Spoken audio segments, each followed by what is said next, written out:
रजत Vivian को धमकी दे रहा है नेशनल टेलीविजन पे, और विवियन कुछ मतलब उसने ऐसा किया भी नहीं है जिसके ऊपर वो धमकी दे रहा है, और बिग बॉस शांति से देख रहे हैं। ये तो एंडमॉल को और ये जो जियो वाले हैं, ये कलर्स की टीम को एटलीस्ट कुछ तो बोलना चाहिए इस चीज पे। आप एक इतने मतलब एक्टर को लेकर आ रहे हो, उनका फेस उनके लिए बहुत वैल्यू करता है।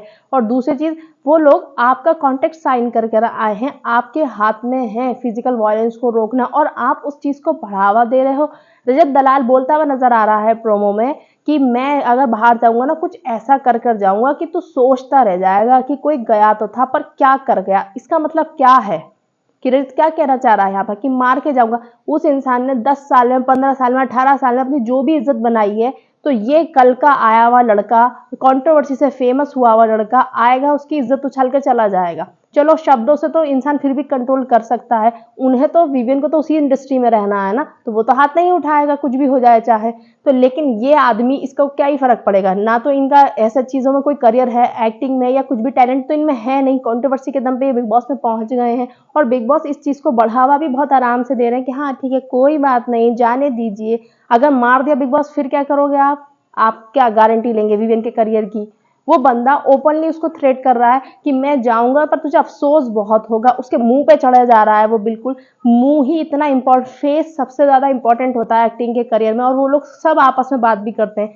इसी वजह से बोलते हैं कि ऐसे लोगों को नहीं लेकर आना चाहिए। एटलीस्ट एक्टर्स आते हैं ना, सबको एक दूसरे का दायरा पता होता है, क्योंकि उन्हें पता है हम इस इंडस्ट्री में काम कर रहे हैं, सबके फेस से ही चल रही हैं सारी चीजें। और वो आदमी उसके फेस पे चढ़ रहा है, उसको चार्ज कर रहा है, लेकिन बिग बॉस बोल ही नहीं रहे हैं, कोई बात नहीं। और ऊपर से उसके शब्दों को भी नहीं पकड़ रहे हैं कि वो कैसे कैसे शब्दों का इस्तेमाल कर रहा है कि मैं जाऊंगा तो सही बाहर, लेकिन मैं क्या करके जाऊंगा, तुझे बहुत अफसोस होगा। तो बिग बॉस का एटलीस्ट इस पे एक्शन लेना चाहिए, वीकेंड के बाद पे इसको पढ़नी चाहिए ऐसी कि तू क्या करके जाएगा। और इसको इतना शौक है ना बाहर जाने का, तो बिग बॉस को निकाल भी देना चाहिए। इसने इतनी चीजें करी हैं कि इतनी आराम से बाहर निकल सकता है। नॉमिनेशन पूरा टाइम डिस्कस करता रहता है ये आदमी, बिग बॉस को जब दंड नहीं देता। काय का लाडला है विवियन, छोटी छोटी उसकी कॉफी नहीं जा रही है बिग बॉस के घर में, उसको क्या कहते हैं ओपनली थ्रेट्स मिल रही हैं, किस बात का लाडला। तो फिर तो मुझे लग रहा है रजती लाडला है, वो कितनी बदतमीजी कर रहा है, बिग बॉस कुछ कह ही नहीं रहे हैं, उसको सपोर्ट कर रहे हैं और दिखा रहे हैं कि हाँ देखो रजत ने ये करा है।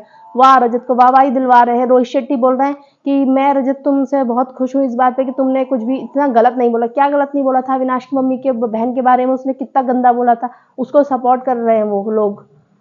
शेम ऑन यू कलर्स, सच में ही वो सही टैग वायरल हो रहा था कि शेम ऑन यू कलर्स।